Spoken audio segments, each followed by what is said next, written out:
Hello दोस्तों, welcome back to my cooking channel. आप लोगों का मेरे चैनल में स्वागत है।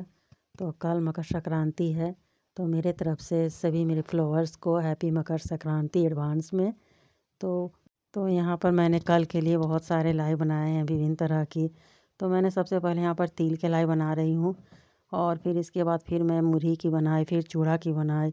तो इस तरह से मैंने अनेकों तरह की लाई बनाई हूँ। तो यहाँ पर मैं सबसे पहले तिल की लाई बना रही हूँ। तो यहाँ पर आधा केजी सफ़ेद तिल ले रही हूँ और उसे मैं अच्छी तरह से पहले भून ले रही हूँ। तो यहाँ पर सबसे पहले मैं तिल को भून ले रही हूँ। तो इसे भूनने में 5 से 7 मिनट के लगभग में टाइम लगती है, और ये ब्राउन हो जाती है।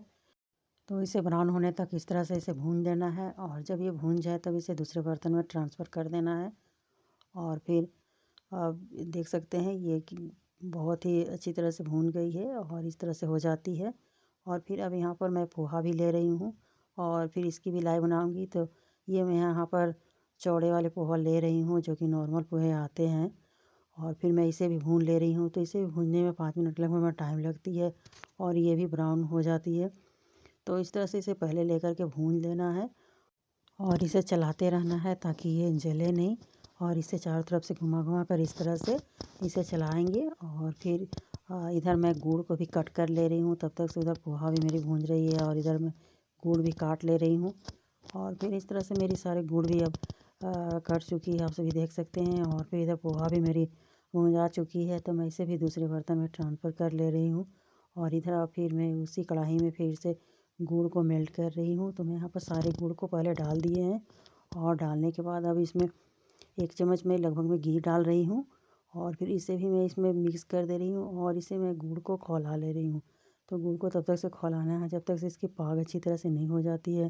तो इसकी पाग को चेक करने के लिए कटोरी लेंगे, और उसमें पानी डाल कर पानी ले लेंगे, और फिर उसमें गुड़ डाल करके देखेंगे।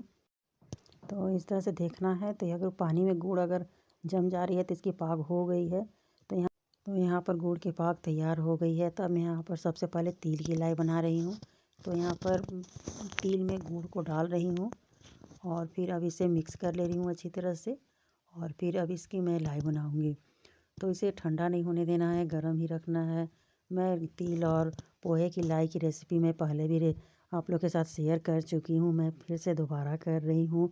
मैं यहाँ पर बना रही हूँ कल के लिए, कल मकर संक्रांति है इसलिए। तो मैं इसकी भी रेसिपी आप लोगों के साथ शेयर कर दे रही हूँ।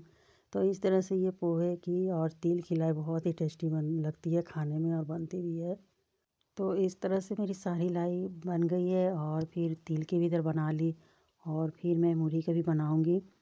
तो मुरही की लाई बनाने के लिए यहाँ पर मैं मार्केट वाली मुरही ले रही हूँ। और फिर आप सभी देख सकते हो मैं यहाँ पर 2 पैकेट के लगभग मैं यहाँ पर मुरही ले रही हूँ। और फिर इसमें गुड़ डाल करके, तो गुड़ यहाँ पर लगभग में ठंडी हो गई थी, तो मैं यहाँ पर फिर से गर्म कर ली। और गर्म करने के बाद मैं यहाँ पर मुरही में डाल दे रही हूँ, और मुरही में डाल करके फिर मैं इसकी भी लाई बनाऊँगी। तो आप लोग एक बार ज़रूर से इस तरह से ट्राई कीजिए और बनाइए। और मेरी रेसिपी आप लोग को कैसी लगी आप लोग ज़रूर से कमेंट में बताइए, और पसंद आए तो लाइक कमेंट शेयर कीजिए। तो गुड़ अब गर्म हो गई है, और मैं यहाँ पर डाल ले रही हूँ, और फिर इसे भी मिक्स कर ले रही हूँ। और मिक्स करने के बाद फिर मैं इसकी भी लाई बनाऊँगी। तो इस तरह से मेरी तिल की और मुरही की लाई बन चुकी है, जो कि बहुत ही सिंपल तरीके से बनी है, आप सभी देख सकते हैं। और आप लोग भी इस तरह से ट्राई कीजिएगा, तो आप लोग को भी लाई इसी तरह से बनेगी। और फिर मैं यहाँ पर लास्ट में पोहा को भी डाल दे रही हूँ, और इसकी पोहे की लाई मैं अलग तरीके से बना रही हूँ। तो मैं यहाँ पर थाली में घी लगाकर और सारे पोहे को मैं इसमें ट्रांसफ़र कर दी, और मैं इसे प्लेन करके 10 मिनट के लिए इसे ठंडा होने दे रही हूँ, और फिर मैं इसे कट कर लूँगी। तो इस तरह से ये लाई बहुत ही टेस्टी लगती है खाने में। तो ऐसे मैंने मकर संक्रांति के अवसर पर विभिन्न तरह की लाई बनाई, और आप लोगों के साथ मैं शेयर कर रही हूँ।